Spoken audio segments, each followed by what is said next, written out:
Hey everyone, I'm Scott Cunningham, aka Scottsy Business, and today we're going to be talking about the reasons that people do not invest, specifically why they don't invest in Bitcoin, and I'll be going through and sort of providing a counter opinion and my opinion to why I believe you really should invest, and more specifically why you should invest in Bitcoin. While there's a lot of different reasons why people do not choose to invest and why they don't choose to invest in Bitcoin, I think a lot of them are not very well grounded, or, they're not coming from a place of like expertise and more from a place of, just not having the education or awareness or the know-how about this new technology. And they might just need a little more information, or they don't understand the current economic system with the way that inflation is just decimating your savings. So I wanted to do this video to kind of address those concerns and provide the other side of that argument or debate, so to speak. But just before we get into all that great stuff, a quick word from my sponsor. A big thank you and shout out to my sponsor, Cake Wallet, which is an open source, non-custodial Bitcoin and Monero wallet that also has a built-in exchange. It's available on iOS and Android. Thanks again to my sponsor. Now let's get into the video. So the first thing that I wanted to quickly cover is quantum decryption and quantum computing. This is probably the most complex, specific reason, but I think this has been talked about a lot more lately, and people are like, what if Bitcoin gets hacked? Or what if the encryption and cryptography in Bitcoin or any cryptocurrency is, decrypted and thus made useless? So I think those are valid concerns. But if you look a little bit further into quantum computing and you realize, well, more so if you look into just the general cybersecurity infrastructure that we have today, quantum computing could easily decrypt anything. Bitcoin is the least of your concerns. And I'm just showing you this screen share here because I wrote about this in depth and provided a lot of sources and things in the past. This is actually 2 years ago that I did this. Still completely relevant today. I will link this as well if you want to go and check this out and read on this. I still think this is completely relevant. Even if we do get quantum computers, there's a high likelihood that we'll get quantum resistant cryptography. However, I don't know if that'll be applied to crypto. So at least within the next 5 to 10 years or so, I don't expect to see quantum computing.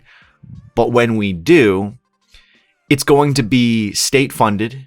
It's going to be the most powerful technology in existence, more than likely. And it's not going to be used on something frivolous like Bitcoin.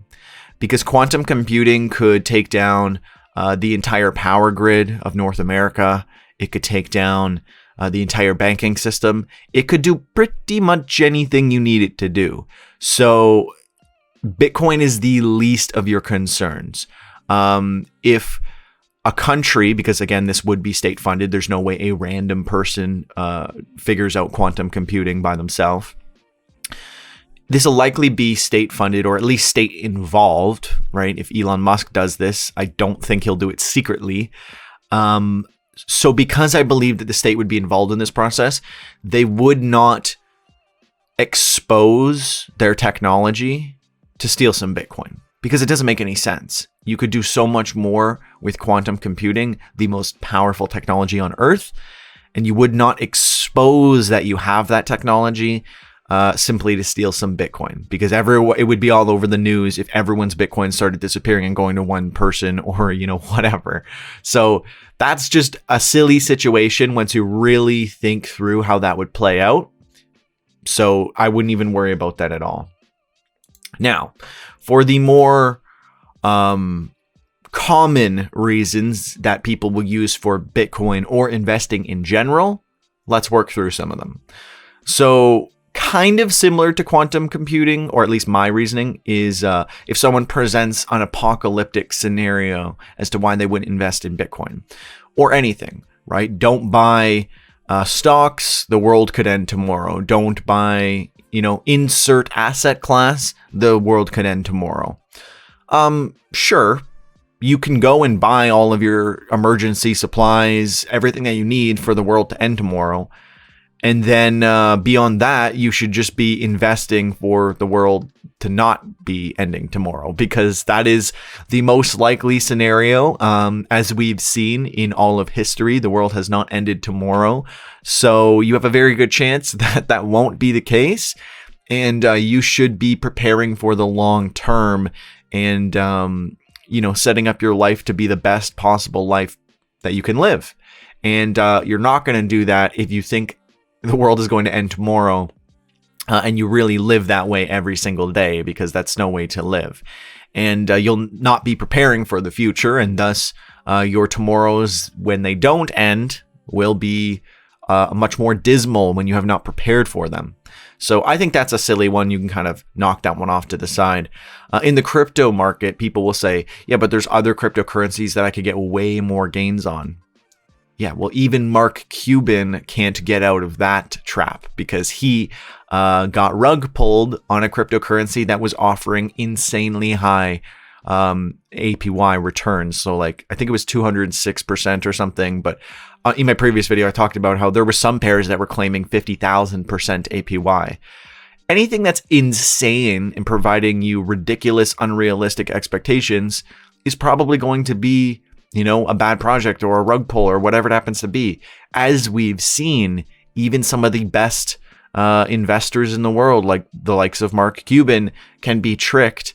So if you go around chasing these ridiculous gains and all this stuff, you could easily end up in the same situation. And what makes you think you're such a better investor than Mark Cuban that the same thing can't happen to you? That's the way that I look at it. And it would be the same for stocks, right? I wouldn't say that you should invest in penny stocks. You should be investing in good blue chip stocks with good fundamentals. You don't play that penny stock trading game. And I would say the same for crypto. Mind you, none of this is financial advice, if I haven't already disclaimed that. Someone might say buy gold, buy real estate, buy stocks instead. Yeah, that's reasonable. I think you should be investing and diversifying your portfolio. But consider this situation. The Great Reset happens, and all of your physical assets, your stocks, your real estate, your gold, your car, everything is taken back by the government, and then you're renting everything. Well, the only thing that they cannot confiscate is your crypto, at least if you're holding it in your own wallet that you control, especially if it's an offline hard wallet. So, again, you could still buy those things, but there's certain ways that the government or whoever could still take that from you, right? If I have gold, anyone could steal it. If I have real estate, it could burn down, hurricanes, all these different things. The government could confiscate it. You could not make payments. Lots and lots of possible scenarios where, things go wrong for you. You could have a stock account and the bank could close your account. And people think that that sounds, ridiculous. So the bank closing my account, it's only if you do something wrong. And well, I've seen many instances of people having their bank accounts closed down because of political beliefs, because they're the CEO of a crypto company, lots of different things. No one is beyond, having something bad happen to them in their finances. So there's no reason why you shouldn't, at the very least, be prepared or have some sort of contingency plan that allows you to have wealth accessible anywhere in the world. And that is cryptocurrency or Bitcoin. It costs too much to invest, whether they're talking about crypto or in general. Because people look at Bitcoin a lot now and they'll say $40,000. I don't have $40,000 to invest. Yeah, but you can buy 0.00000001. So you could buy $1 of Bitcoin. Consider this. If you invested $10 every week, I believe it is, for the past 4 years, you would have over $150,000, I believe it was. And if you did that for the past 5 years, you would have millions of dollars from $10 a week into Bitcoin. So anyone who says it costs too much or, it's too hard to do, that's not really true. It's more so just you just need to get started and get investing, and you watch it grow. And then you realize a year later, 2 years later, you're like, wow, I can't believe this simple $10 a week was able to, provide potentially life-changing amounts of money. And you could do $40 a month or whatever works for you. But if you're going to sit there and tell me that you don't have $10 a week that you could just not spend and put towards investing, then I have very little hope for you to get money, because everyone has a little bit of extra money that they can not spend, right? Like if you buy pizza once every couple of weeks, you could just not buy that one pizza and buy Bitcoin or whatever it happens to be, or not buy a Starbucks coffee 2 times in the month and then buy Bitcoin. There's so many things that you can do. That's a silly reason / excuse, because the only way you're going to get rich is by investing. It's not the rich invest, it's the poor invest to become rich. And if you're not willing to do that, it's very unlikely that you will ever get out of that slump. People have fear of missing out for lifestyle opportunities.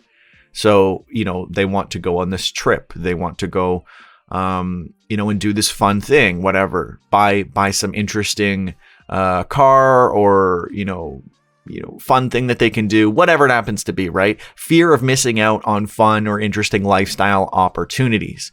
So they don't want to invest because they want to have money available to do those things. Sure. But the better way to go about it is to invest and then use some of the profits from your investment to go on the trip or do the thing that you want to do. But then you still have the investing going and you're still building up that investment.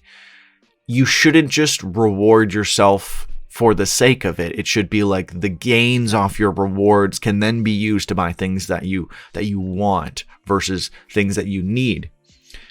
And you should try to switch that mindset to having the fear of missing out on wealth appreciation, on becoming financially independent, having passive income, not being a slave to your wages.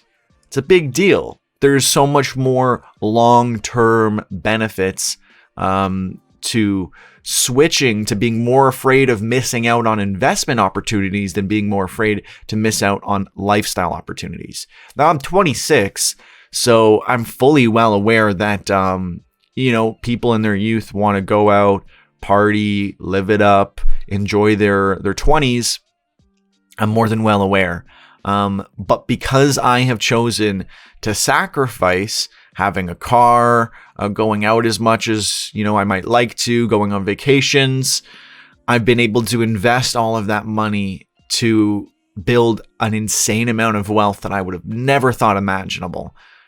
But that's all with that mindset switch. And also the next one is, I'm not going to invest in stocks or whatever, or crypto, because I'm saving my money. I'm saving. I don't want to invest because I'm busy saving. Actually, you're busy losing money because inflation is way worse than the interest you're getting from your bank. So actually, you are losing money. You think you're doing a good job because you're putting money away, but that is not enough anymore. Saving means losing. Investing is basically the old version of saving, because previously you just needed to save and you'd make money. Now you need to invest just to beat inflation. If you're saving, you're losing. It's as simple as that. Saving money simply means I'm losing money every year. I will buy it when it goes down in value. It's good to time things when you get it right. But in most cases that I've seen, the people who are waiting for it to go down will say this when it goes down, right? They'll say, yeah, but I don't want to buy it right now. It's doing so poorly. No one wants it, right? Like right now, Bitcoin has dipped a lot. And the people who previously said, I'll buy Bitcoin once it goes down and I can get a better price, they're probably not the ones buying right now, because they'll look at Bitcoin and they say the same thing that those people say. They say, well, it's doing really bad right now. It's like crashed. It's way down. I don't want it because clearly the market doesn't want it. In the next few months, when Bitcoin likely skyrockets, those people are going to be really mad that they didn't follow what they said they were going to do. And then it'll be too expensive again, and they'll be in the exact same cycle, and then it'll crash again, and then they will say the same thing. They will say, oh, well, it's bad. People don't want this, so I'm not going to invest. And those people will never invest. So all they will do is either spend their money or save, which I've already explained is just losing money anyways. Ironically, you're better off spending your money than just saving it, because at least you're not losing the value if you're spending it on something really useful. Although I don't recommend doing that at all. I think you should save to invest. I keep a ridiculously low amount of money in my like checking account and such. Probably too low for what people would feel comfortable with. Sometimes I get a little stressed out about how low I keep it, but I invest just ridiculously. I throw almost everything into investing, and I think it makes sense to live a little bit more risky, especially when you're young and you can adjust and you can do things. I think it makes a lot of sense to be investing as much as you possibly can. And I aim for 65% of my income so that I can retire at least within 10 years or less. And I've previously covered the percentages you need to save every paycheck and invest for how much you would need to do to be able to retire and live off that income. So you can check that out in a different video. I might do something on that again in the future, because I think it's important to visualize, set those milestones, have an idea of when this actually would happen so you can work towards it, and just knowing in your mind how these steps are all going to play out, and then just knocking them off one by one. I will invest when I make more money. Now, this is the same problem as I said before, when people say it costs too much, so they're not willing to invest. Well, when you make more money, most people inflate their lifestyle. So it's unlikely, statistically, that you will actually do that. It's more likely that you will get a raise and you will upgrade your car, or you will move into a better house, or you will buy things to elevate, your comfort and pleasures to that new lifestyle. Very few people will actually take the entirety of their new raise and put that all towards investing. So that's generally not the way that you do it, and that doesn't really work most of the time. You need to early on learn the habits and the discipline of saving. Otherwise, there's no reason why the day you make more money, your mindset is just going to switch immediately. That's not how it works. That's not how habits are formed. So that's an unrealistic expectation to assume that the moment you're making more money, your entire financial outlook and mindset and how you've lived your life and how you've gone about your finances and your savings and stuff, it's not all just going to randomly, snap and switch. You have to start building those habits early on so that when you get there, you will have the right mindset and you will have that discipline already built in, and it will be easy to continue doing. I say this a lot for people who think it's better to, own a house and not invest, and they just save up to get the house. I talked all about this in my previous video, but I think it's important to understand that if you spend all of your savings to get the house, and then you want to learn investing, once you finally paid everything off, well, you probably know very little about investing once you finally pay off the house and start to invest, or whatever it happens to be. I think it's better to learn about investing, good financial practices, all that stuff before you get into the more advanced real estate ownership and stuff like that. There's a lot of people who would disagree and say, it's better to get into real estate first. But I think it's better to learn the markets and learn how investing works and everything with a much smaller risk and much less money involved, right? Because you could start investing with $100. You can't start real estate investing without a very, very large sum of money to start with. So I think that's important to consider that. For people who say investing is too risky.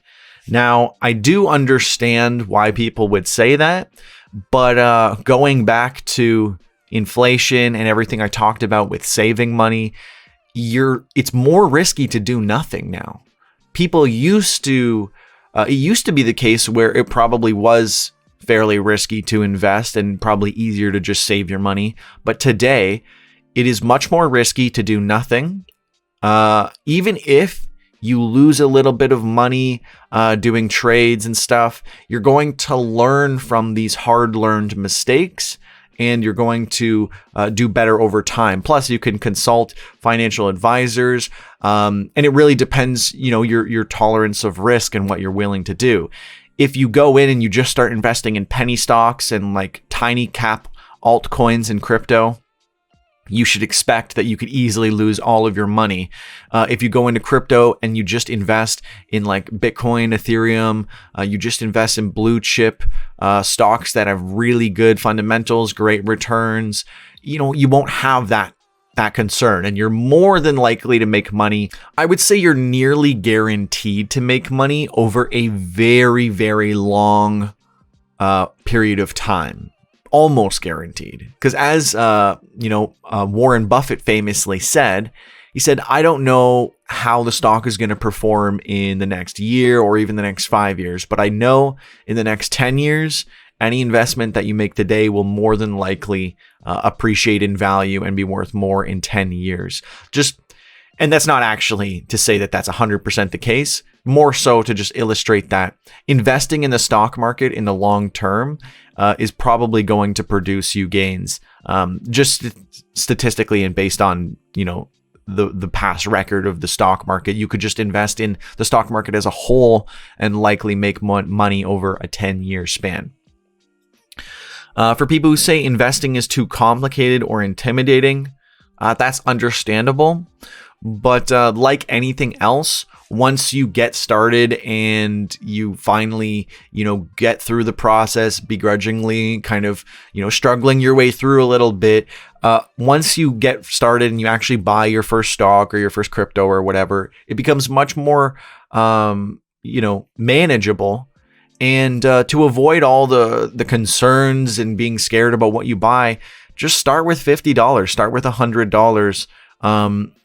There shouldn't be like a huge concern with a very small amount of money, and you can just learn from the mistakes and things you do with that money. You can play around, you can look up YouTube videos. There's an infinite amount of tutorials, guides, knowledge out there to teach you how to do this stuff. You can just do it with your bank automatically, have an investment portfolio so you don't even have to do anything.